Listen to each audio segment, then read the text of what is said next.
Hi, I'm Satyasmani, and you're watching Fulbright Women Podcast Season 1, where we bring to you the brightest women of Pakistan who are doing some amazing work in their field. Today we have Wajiha Raza Rizvi with us. She's the director of Pakistan Film Museum Society, and she's also an associate professor at BNU, Beacon House National University. She's a filmmaker with more than 100 TV commercials and documentary films to her credit. Since 2007, Wajiha Rizvi has been collecting archives of Pakistani films dating back to even pre-partition times. And today I want to learn more about that. So let's welcome her. Hi Wajiha, how are you? I'm good. How are you? I'm good. So Wajiha, my first question to you. You are a film and media, specialist and research specialist. Why and how did you get into collecting archives of Pakistani films? Why and how? Okay. You can say primarily because I've been in film and television related work for quite some time. And when I was setting up Department of Film and Television at a local college, National College of Arts, Lahore, I did ask principal of NCA at that time to start collecting film archives because we were going to start Department of Film and Television. And she thought that it was tedious. And she said, you can do it after you have set up the department. But after setting up the department, I went on my Fulbright to USA. And when I came back, I wanted to publish my own film papers. And all of a sudden, I realized there wasn't a paper on Pakistani film in that list.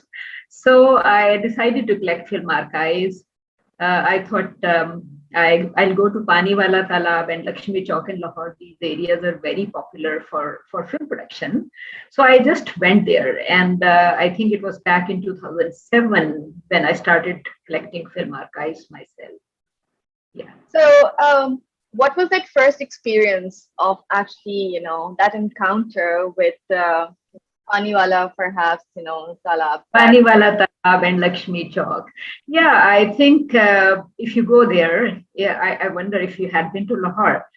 If you go there, it's a place which is surrounded by film production offices, and in the middle of the offices there was the parking area. So I decided to just park there, and I found Kamran Films right in front of me, and Jamshed, the photographer's office. So I decided to walk into Kamran Films office.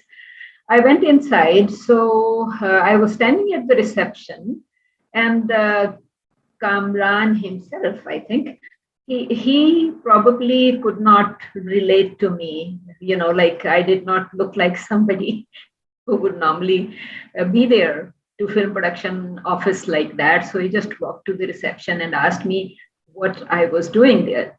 And I told him that I was collecting film archives. And he said what I exactly wanted to do with them. So I said, I was collecting archives of Pakistani films, and all of a sudden he asked the receptionist to remove two pictures from his bag. These two were pictures of Bipasha Basu and Saif Ali Khan from their film Race, and he just picked them up and handed them over to me. And I said that I didn't say Indian film. I said I'm collecting archives of Pakistani film. So this guy at the reception decided to tell the owner to just go and he would help me. And this guy, Khalid Hussain, actually asked me how many film archives I needed and what I wanted to do with them. I said I wanted to write on Pakistani film, and I thought that these archives should be saved. That's why I was collecting them. So he asked me how would I take them with me from there, and I said, "Rickshaw pe aaye ho?" मैंने कहा नहीं जी रिक्शे पे नहीं आई. I have come on my own car. So he asked me how much archives could I take with me. I said as many as you give. He asked me to come the next day. to Film Association's office in Joda building. So that was in the next street. So next day, I actually went there, and I can tell you that Khalid Hussain gave me every single piece that was lying there in Film Association's office. He gave me booklets, he gave me photo sets, he gave me posters, and over the next couple of years, he was collecting archives for me and off and on calling me to come and take them with me. So that's how I, like started collecting film archives, and I ended up with so many archives with myself. So, what inspired you to write about Pakistani films, and then, because of that, collect the archives? Not a lot of people, like you said, were doing that. I would say that you're right, that it's not being done in an organized manner as yet. Or you can say that because there are too many television houses or TV channels right now, so some people are collecting archives now. But at that time, back in 2007, not many people were collecting archives, but I did find a few people, and I would say the number was sufficient for that time, because I found more or less 10 people who had collected archives over a period of time. For instance, Parvez Rahi had collected archives ever since he has been writing from the pre-partition era. And Fayaz Ashar had collected archives. Similarly, Muhammad Ali from Multan had collected some archives. He had been collecting booklets. Shahid Pardesi had been collecting booklets. And at the same time, Waqar Beg from Karachi and Shansha Nawab from Karachi. So a number of people I learned have been collecting archives. So I, like it was easy for me to then get in touch with them. And whoever was interested in selling some of their archives, I bought some from them. Were you the only woman doing it? Probably I am the only woman who has been doing it. And you can also say that probably in a way, most of these people were working with media. You can say print media or TV channels, or they were providing archives to TV channels for their programs. None of these people was, I would say, into the kind of academic scholarship. They were journalists. So they were definitely, some were journalists and they were writing for newspapers. But you can understand that when you are a scholar or you belong to academia, you work a bit differently. So you can say that probably I was the only woman at that time. A lot of women are writing right now, but I'm not sure that if any other woman is collecting archives at present. When you started collecting archives and being the only woman who was doing this nature of job, if you put a lens of gender on your experiences, do you have any interesting stories to tell that way? Encouragement, discouragement, anything? Encouragement and discouragement. I would say that, after returning from my Fulbright, I went to see DG at the Higher Education Commission Islamabad. And he asked me, Madam, what are you doing right now? And I said, sir, I'm thinking about collecting archives. And I want to conduct research on Pakistani film. So he asked me, have you brought a lot of money back from USA for research and stuff? So you can understand that it was a bit interesting, because people do not think that research is a good idea, because it does not pay you back, right? When you publish articles and when you write on films, all you get is like you are getting your research published. You don't get any money back for your research. And when you are collecting archives, you are collecting archives from your own money. So you can understand that there is only so much that you can do. You can't work limitlessly. That experience is basically a reflection of how this field of research is taken in Pakistan, right? It doesn't necessarily put a gender lens to it. So you're saying that you haven't had any experiences that were based on your gender, that people kind of discriminated, that why is a woman doing something like this in, this kind of industry? Nothing of that sort ever happened? Yeah, I think it was kind of strange from the very start because I was the woman standing in Lakshmi Chowk area, and I was the woman who was collecting archives from Lakshmi Chowk area, and I was the woman who was speaking to people working at or somehow linked to cinemas. So sometimes when I call people that I wanted to collect archives, they would invite me to watch films in the cinema, right? So you can understand that it was quite strange, but I managed, and it was easy to communicate to them that academic research is definitely different. And yes, most of my research is on gender topics because I have been writing on the type of women or representations of women that you see in Pakistani film.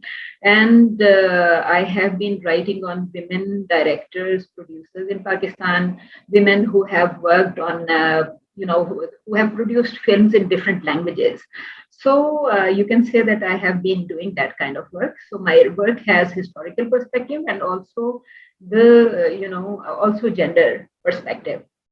And yes, as a woman, when I speak on gender topics, people sometimes do say, Madam, nobody talks about these things. So you can understand that when I talk about representation of gender, so I definitely talk about visual pleasure, aging, gender, and sexuality, and a few different things. And these topics are not the type of topics that people discuss in Pakistan, and especially you do not expect women to talk about these things. Yes, So you that's can true. say, yeah, yeah. That's true. And we're definitely going to come back to, what you write about, what you talk about. But first, I want to understand, you said, you have to put in your own money to collect the archives. That's what archivists have to do here. Talk me through that process because I do not understand that world. How is like, do people ask for money? What is there any regulation involved? Is it regulated? How does it work? There is no regulation when you want to buy film archives from people. For instance, if you want to buy a booklet which is from the pre-partition era, so it's up to the person to decide. If somebody has that booklet or poster from pre-partition era, it's precious, and it is needed to be saved, archived, right? So people actually decide what kind of money they want for their piece if they are selling it to you. They can ask for anything from 20 rupees to perhaps 1,000 rupees or 5,000 rupees, depending on the age of the document, right? So I would say that when I first met Parvez Rahi about 15 years ago, and I told him that I was collecting archives of Pakistani films, and he asked me what I exactly wanted to do. I said I wanted at least one piece, one poster, one booklet, or something, some sort of image of a particular film from that time. And he said, uh, then at least you should have sufficient money to buy archives of over 4,000 films. He said that you should at least have 400,000 to buy one piece for everything, every film. So you can say that it's difficult when you are working, when you are in whether you're working as a self-employed person or you have a job. In both cases, you do not have that kind of money to hand over to someone. So I would say that I have collected film archives slowly and gradually since 2007, and I have paid money to people. For example, Khalid Hussain did not ask me for money when he first handed over archives to me, but sometime later he did ask me that he needed some money for himself. He didn't say he needed the money for the archives. So off and on, if he said he needed something, so I sent that to him without questioning. And I think that it was sufficient for the time. And from other persons also, when I bought from Karachi and when I bought from Lahore, I have paid money to people. And I would say I have paid a lot of amount collecting these archives.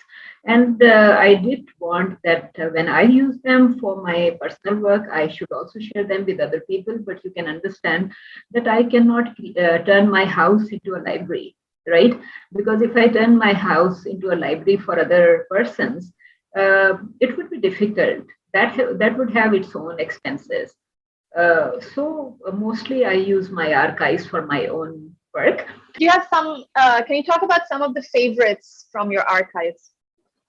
I would say that all of them are favorites. They are all very interesting. They are very precious.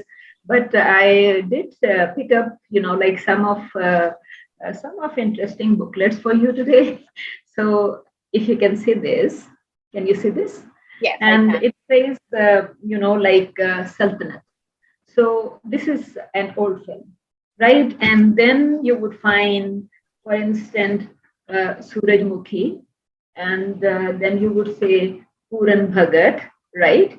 And then you would say, then you can see Shiri Farhad, for example, right? So these are all very interesting. Here is another, and you can say this Raja Rani, uh, and all of these films, if you can keep looking at them, you'll find them interesting.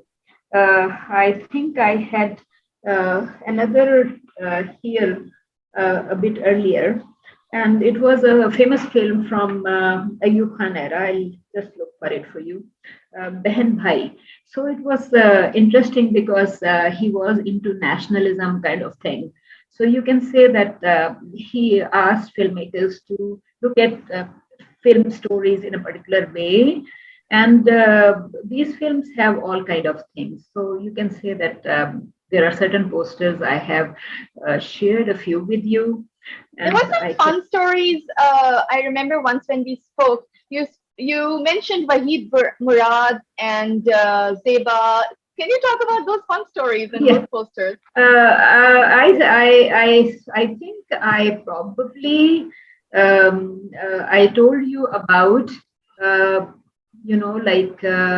Wahid Murad's poster, and this poster actually reflects on his own image. Wahid Murad is kissing Asia's cheek, very lightly in that particular poster.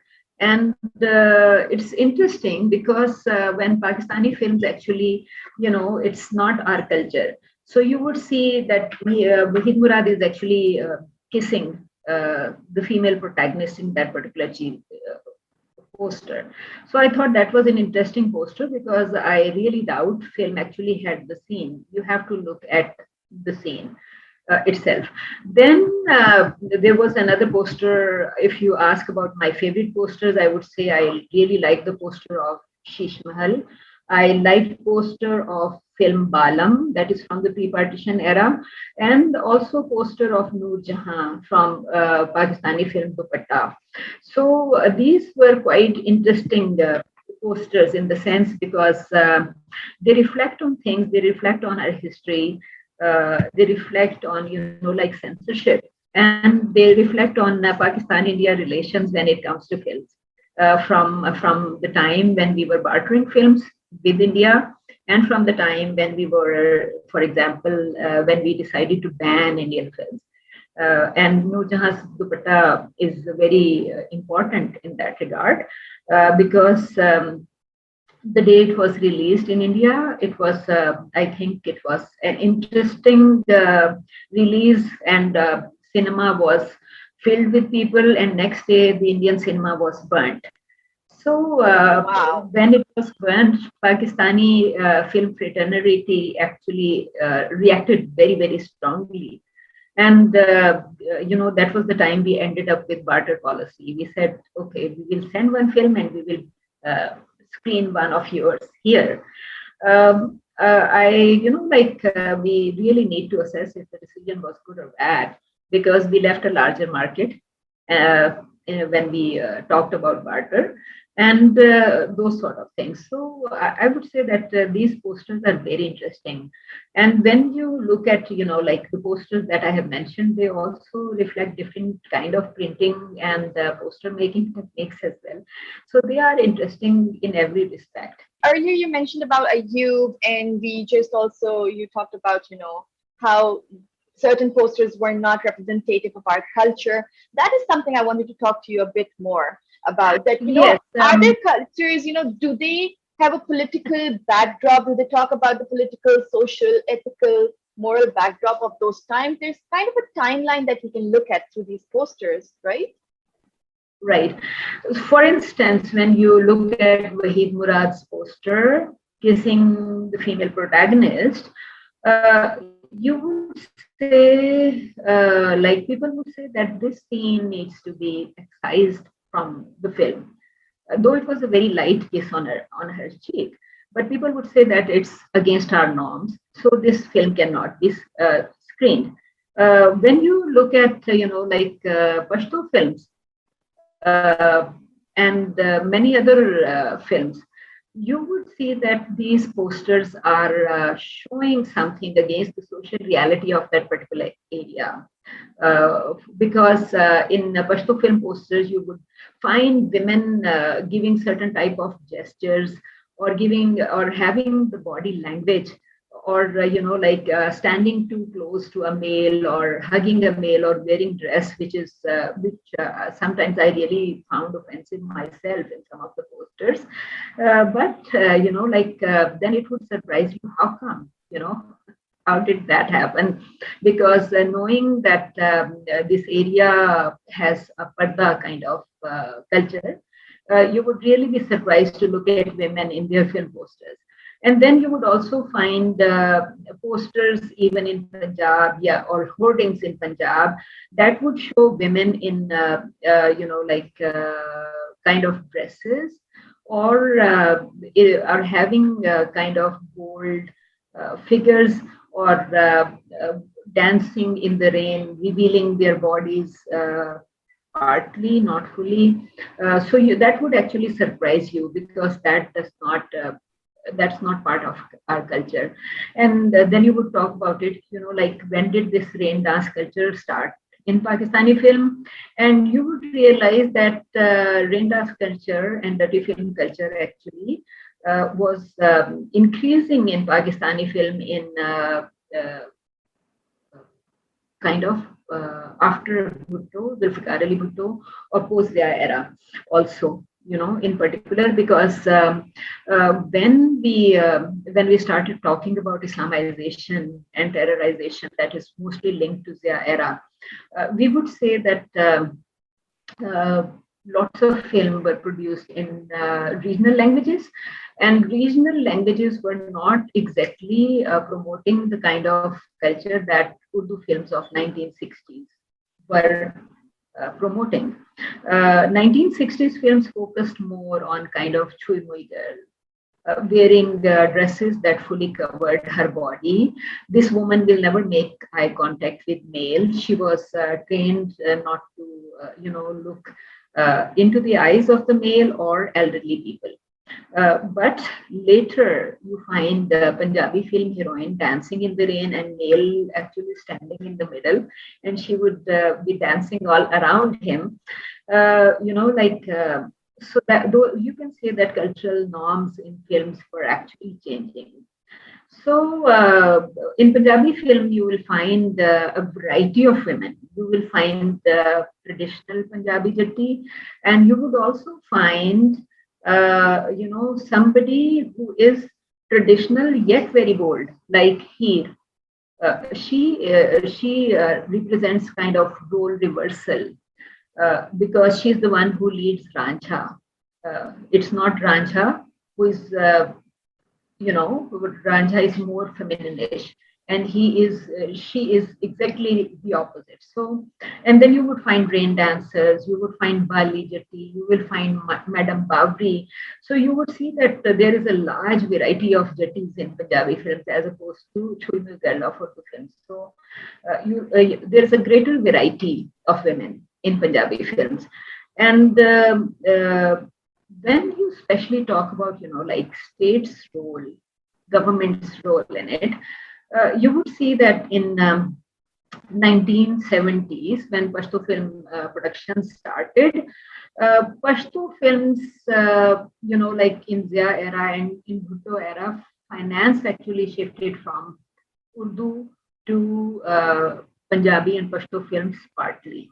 Oh, wow. So, so if money is going into Punjabi and Pashto films, so naturally less Urdu films will be produced, and you would also see change in the culture within the film, and that actually I think represents different sides of society, and they are very important sides, because when I worked on Punjabi women in films, I ended up asking uh, Mushtaq Sufi a question about Punjabi women. I said, how long Punjabi women have been like this, the way they have been appearing in films, and he said for 2000 years or so. So when we mention 2000 years, so we know that Punjabi Jati is not the same woman, is not the same as Chui Mui girl of Urdu films. I wouldn't say that Urdu speaking women are exactly like Shamimara in Urdu films, but yes, film represents a different kind of woman. Punjabi films also represent different types of women, and most Punjabi women are supposedly bold as opposed to the Urdu speaking woman of. So when the state started funding Punjabi and Pashto films, did you see a shift in representation of women on those films? Was there any difference, or it just kept going along the same way as ever? See, with the shift in film finance, there was definitely a shift in representations of women in films, because more films showed Punjabi women, a variety of Punjabi women in films. At the same time, Pashto films were showing women very different from social reality of KPK. And when you enter KPK, you wouldn't find the women in KPK that actually appear in the films. So you can actually say that it had a long impact, and it had a strong impact on representations of women. One important aspect is like if you look at like how many women have been producing Pashto films, for example, it's interesting to see that out of 15 women producers and directors of Pashto films, 8 appeared in Ziaul Haq's era.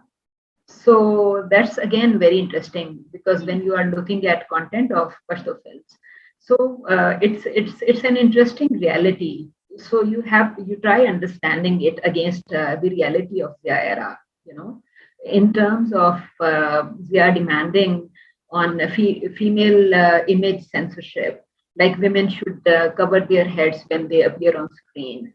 Newscasters and announcers should present themselves in a particular way, and then all of a sudden you realize that 8 women are making Pashto films, and this 8 women actually were making Pashto films in Zia's time. So you just think that how come this content is developing against state narrative. So was there those 8 women? Now we're talking about women filmmakers, right? So the films that women were making, were they any different when it comes to male gaze or representation of women, or the image of women, on-screen image of women, and the characters that were coming and being portrayed? Was there any difference between women filmmakers and men filmmakers? I would say that the films that are produced in Zia era or post Zia era, I use this division because of Motion Picture Ordinance of Pakistan, because the last Motion Picture Ordinance was issued in 1979, right? And that is during the Zia era. So I try seeing the images or films before and after 1979. So you would see that after 1979, you'll find women who are free who are freer on camera.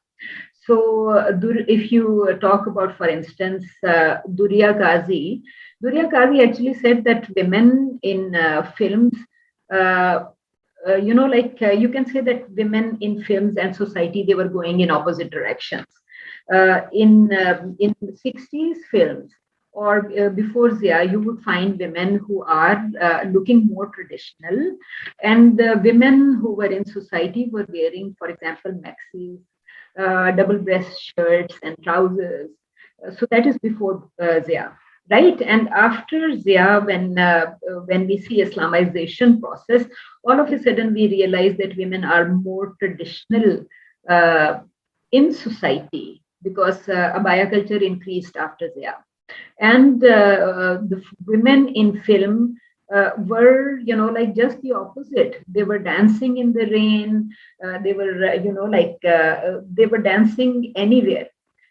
Sorry, I think right now Your light. somehow the It's light. okay. Is that okay, or should I change It's my okay. position? It's okay. Carry on. Yeah, I was wondering, what went wrong.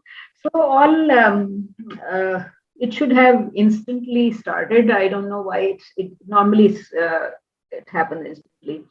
So okay, is it There better we now? go. Yes. Right. So I Better. was saying that when you look at before, if we take this motion picture ordinance as the dividing line, right? So before this motion picture ordinance is removed, before this motion picture ordinance was issued, uh, more films were showing traditional women, and women in society were wearing double breast shirts, trousers, maxis.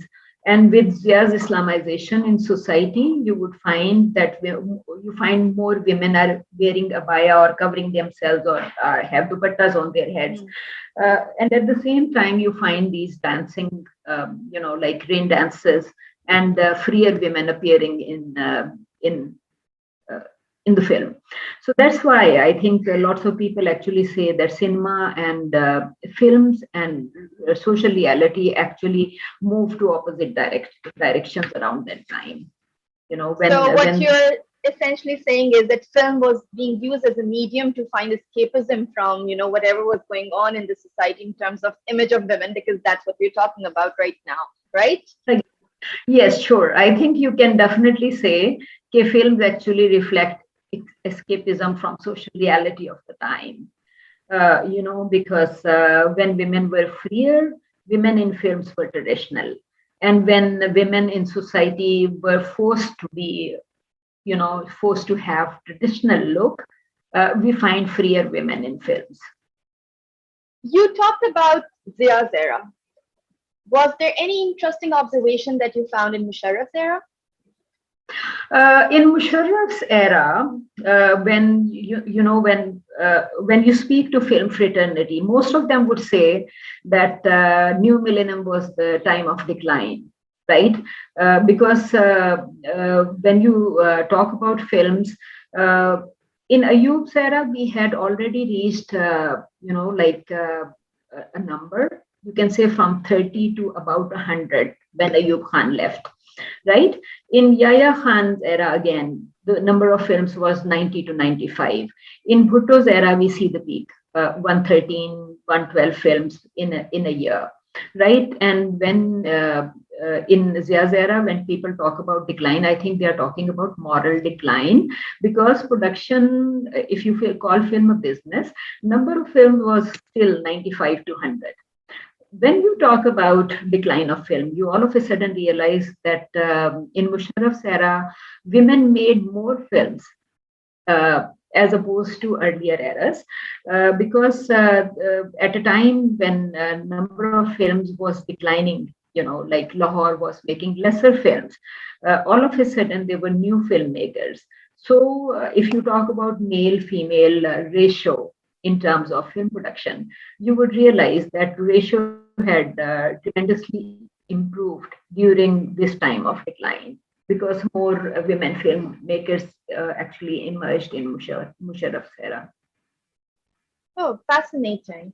Um, I want to kind of come back to your posters. I also see, some behind you as well. Is there a strategy when you're creating and collecting your archive? Do you observe certain kind of aesthetics of posters? You were earlier talking about design, use of colors, use of, the framing of everything, composition. Do you have that kind of observation in your collection?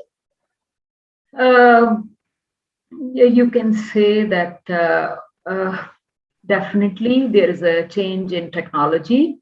Uh, yes, right now, when you talk about, for example, war, Pakistan's film war, which was funded by ISPR. And I would say that ISPR actually changed genre of Pakistani film from romantic musicals to, like war and romance kind of action. So definitely because ISPR actually initially engaged people from abroad for pre-production work, etc. So I would say that a lot was done when this film was being produced. A lot of done. A lot of work was done in pre-production time. For example, in terms of storyboarding, planning. So naturally, the quality of film was much better. And yes, I would say that new films that are coming, they are actually trying to produce better films. But at different times, whatever technology was there, people actually were trying to update themselves in Pakistan as well. But they did not have sufficient money. Pakistani film always was short of money in terms of, like your cinemas will, like our cinemas will look uh, quite old. We won't have exhibition in terms of exhibition. We won't have best quality. And when we talk about, like multiplexes were definitely better, but traditional cinemas were never, like refurbished.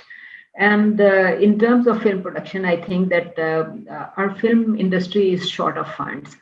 Uh, Pakistan was not training filmmakers until the start of new millennium. You can say that there was no education in filmmaking until the start of new millennium, and right now also there is exactly not education in filmmaking, but universities offer film and TV production programs and use digital cameras to teach filmmaking to their students.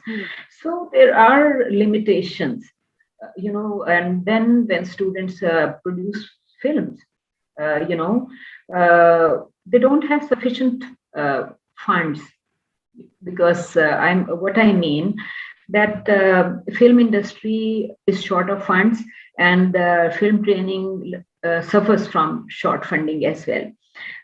Filmmakers do not have state support for them.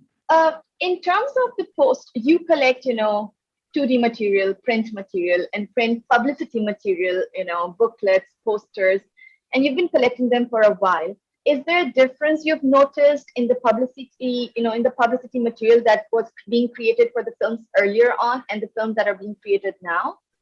There was a time when posters were printed, were actually designed on litho, for example, and then printed from litho, which would means that posters were designed on stone, and from stone they were printed, right? And then printing technology or designing technology before the arrival of computers was developing slowly. So you would find that from litho, you came to a time when posters were more graphic in the sense that they had strong colors, right? These posters actually can show you that how printing technology or publicity materials have changed over a period of time, from using lithography to using full-fledged Photoshop and like Adobe programs, etc., for designing these posters. So you can say that publicity has definitely changed a lot over a period of time. So now, because of the different natures of the material, I'm assuming you require different kind of techniques to preserve them. Can you talk about that process? You're talking about preserving my own materials, Archive, my yes. collection and archives. You can say that I do not have lots when it comes to saving or protecting them. So all I do that I check them off and on. I, I have collected them and put them in different kind of, like boxes, etc.